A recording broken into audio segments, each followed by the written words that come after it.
সুপ্রিয় দর্শক, আসসালামু আলাইকুম। নিউজ 24 এর বিকালের সংবাদে আপনাদেরকে স্বাগতম। প্রথমেই জানিয়ে দিচ্ছি সংবাদ শিরোনাম। ভালো থাকুক বাংলাদেশ, বললেন ব্যারিস্টার সুমন। আদালতে স্যান্ডউইচ ও ড্রাই ফ্রুট খাওয়ার অনুমতি পেলেন না আমু।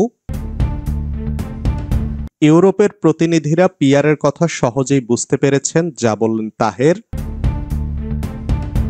জনগণ কোনো দালালদের কাছে রাজপথ ইজারা দেয়নি, মন্তব্য ইশরাকের। এখন আন্দোলন ডাকার মানে হলো আলোচনার টেবিলকে অসম্মান করা, মন্তব্য আমির খসরুর।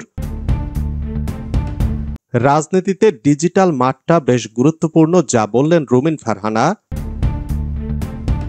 ট্রাইব্যুনালে মাহমুদুর রহমান, প্রশ্ন করবেন শেখ হাসিনার আইনজীবী। সংবিধান আদেশে জুলাই সনদ বাস্তবায়নের সুপারিশ বিশেষজ্ঞদের। এতক্ষণ শুনছিলেন সংবাদ শিরোনাম। পুরো খবর পেতে ভিডিওটি শেষ পর্যন্ত দেখুন। সর্বশেষ সংবাদ পেতে চ্যানেলটি সাবস্ক্রাইব করুন। এবার বিস্তারিত। ভালো থাকুক বাংলাদেশ, বললেন ব্যারিস্টার সুমন। সাবেক সংসদ সদস্য ব্যারিস্টার সাইদুল হক সুমন বলেছেন, দেশের যে পরিস্থিতি, ভালো থাকুক বাংলাদেশ। জুলাই আন্দোলনকে কেন্দ্র করে যাত্রাবাড়ীতে মোহাম্মদ রিয়াজ নামে এক শ্রমিক নিহতের মামলায় বুধবার সকালে ঢাকার মেট্রোপলিটন ম্যাজিস্ট্রেট আদালতে শুনানি শেষে কারাগারে যাওয়ার সময় এ মন্তব্য করেন তিনি। এ সময় ব্যারিস্টার সুমন বলেন, দেশের যে পরিস্থিতি, ভালো থাকুক বাংলাদেশ, ভালো থাকুক বাংলাদেশ। বারবার একই কথা বলতে থাকেন তিনি। অন্যান্য আসামিরা এ সময় মাথা নিচু করে চুপচাপ ছিলেন। এর আগে আজ বুধবার সকালে কারাগারে থেকে ব্যারিস্টার সুমন সহ 7 জনকে আদালতে হাজির করে পুলিশ। এরপর তাদের সিএমএম আদালতের হাজতখানায় রাখা হয়। সকাল 9:50 দিকে পুলিশের কঠোর নিরাপত্তার মধ্য দিয়ে ঢাকার মেট্রোপলিটন ম্যাজিস্ট্রেট আদালতের এজলাসে ওঠানো হয়। এ সময় তাদের হাতে হাত করা, মাথায় হেলমেট, বুকে বুলেট প্রুফ জ্যাকেট ছিল। এদিন শুনানি শেষে সকাল 10:15 দিকে আদালত থেকে আসামিদের কঠোর নিরাপত্তার মধ্য দিয়ে হাজতখানায় নেওয়া হয়। আদালতে স্যান্ডউইচ ও ড্রাই ফ্রুট খাওয়ার অনুমতি পেলেন না আমির হোসেন আমু। আদালতে শুনানি চলাকালে সাবেক মন্ত্রী আমির হোসেন আমুর জন্য স্যান্ডউইচ ও ড্রাই ফ্রুট আনেন তার আইনজীবী মহসিন রেজা। তাকে সেই খাবার দেওয়ার জন্য আদালতের কাছে অনুমতি চান এই আইনজীবী। তবে রাষ্ট্রপক্ষের আইনজীবী ওমর ফারুক ফারুকী এর বিরোধিতা করেন। শুনানি শেষে আসামিকে খাবার দেওয়ার বিষয়টি নাকচ করেন আদালত।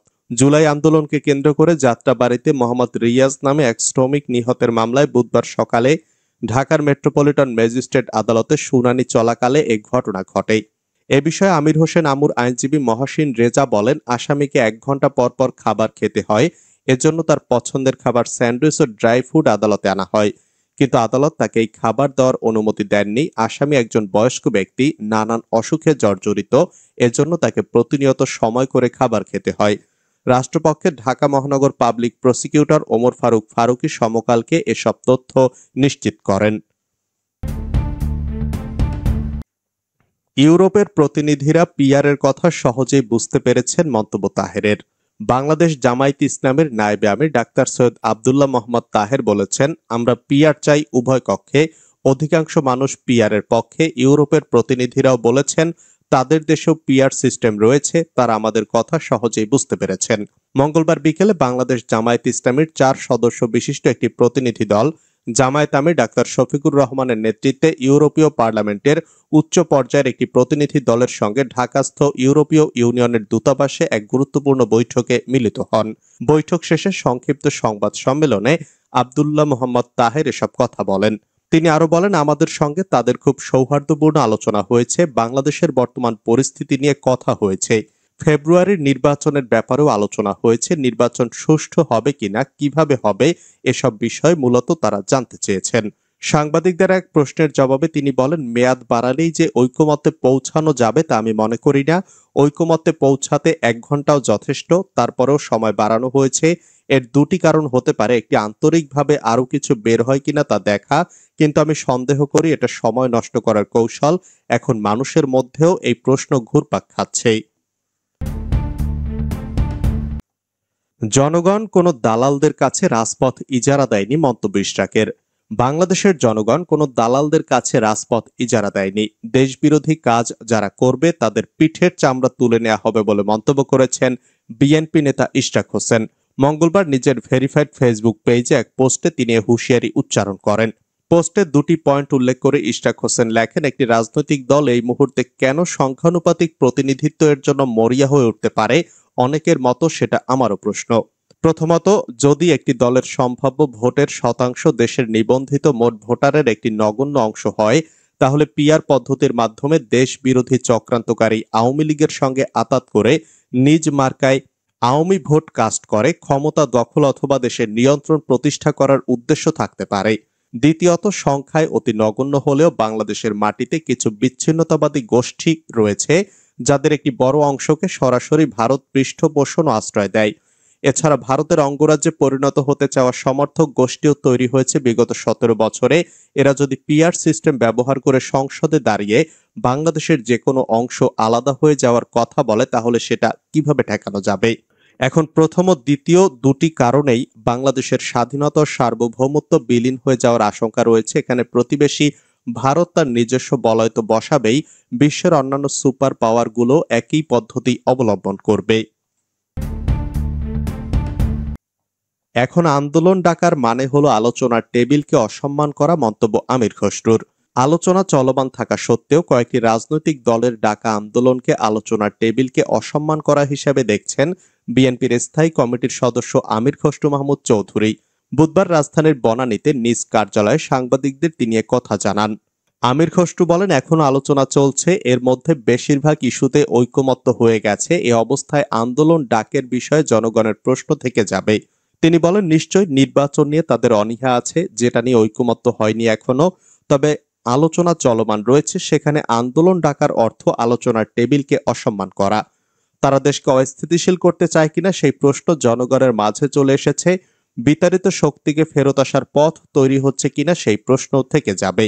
সাংবাদিকদের এক প্রশ্নের জবাবে এই বিএনপি নেতা বলেন, চাপের কোনো প্রশ্নই আসে না, আমাদের নেতাকর্মীরা নির্বাচনের পথে নেমে গেছে। রাজনীতিতে ডিজিটাল মাঠটা বেশ গুরুত্বপূর্ণ, যা বললেন রুমিন ফারহানা। রাজনৈতিক দল হিসেবে জামায়াত ইসলাম অনেক বেশি অর্গানাইজড পার্টি বলে মন্তব্য করেছেন বিএনপির সহ আন্তর্জাতিক বিষয়ক সম্পাদক রুমিন ফারহানা।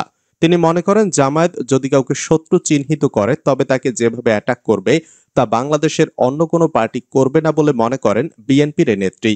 সম্প্রতি একটি টক শোতে উপস্থিত হয়ে সব বিষয়ে কথা বলেন তিনি।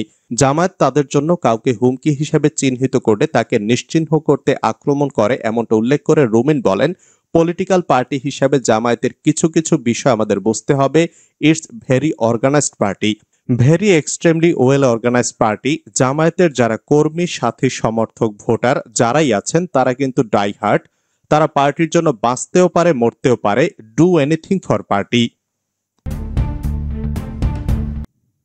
ট্রাইব্যুনালে মাহমুদুর রহমান, প্রশ্ন করবেন শেখ হাসিনার আইনজীবী। গণ অভ্যুত্থানের সময় সংগঠিত মানবতা বিরোধী অপরাধের মামলায় আন্তর্জাতিক অপরাধ ট্রাইব্যুনালে তৃতীয় দিন ধরে সাক্ষ্য দিচ্ছেন আমার দেশ পত্রিকার সম্পাদক মাহমুদুর রহমান। মামলার আসামিদের মধ্যে রয়েছে সাবেক প্রধানমন্ত্রী শেখ হাসিনা, সাবেক স্বরাষ্ট্রমন্ত্রী আসাদুজ্জামান খান কামাল এবং সাবেক আইজিপি চৌধুরী আব্দুল্লাল মামুন। ট্রাইব্যুনাল 1-এ সাক্ষ্য গ্রহণের কার্যক্রম চলমান রয়েছে। এদিন বুধবার এনসিপির আহ্বায়ক নাহিদ ইসলামের সাক্ষ্য গ্রহণেরও কথা রয়েছে। এর আগে 14 ও 15 সেপ্টেম্বর বিচারপতি গোলাম মর্তুজা মজুমদারের নেতৃত্বাধীন ট্রাইব্যুনাল 1-এ মাহমুদুর রহমান সাক্ষ্য দেন। সংবিধান আদেশে জুলাই সনদ বাস্তবায়নের সুপারিশ বিশেষজ্ঞদের।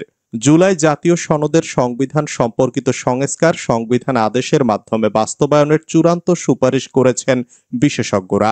আগামী জাতীয় সংসদ নির্বাচনের দিন গণভোটের মাধ্যমে জনগণের বৈধতা নেয়ারও পরামর্শ দিয়েছেন তারা। বুধবার ফরেন সার্ভিস একাডেমিতে জুলাই সনদ বাস্তবায়ন পদ্ধতির উপায় নির্ধারণে রাজনৈতিক দলগুলোর সঙ্গে হওয়া তৃতীয় ধাপের সংলাপের তৃতীয় দিনে এটি উত্থাপন করে জাতীয় ঐকমত্য কমিশন গত রোববার বিশেষজ্ঞদের সঙ্গে বৈঠক করে। সেখানে তারা জুলাই ঘোষণাপত্রের 22 ধারা অনুযায়ী সংবিধান আদেশের মাধ্যমে জুলাই সনদের সাংবিধানিক সম্পর্কিত বিষয়গুলো বাস্তবায়ন করতে বলেন।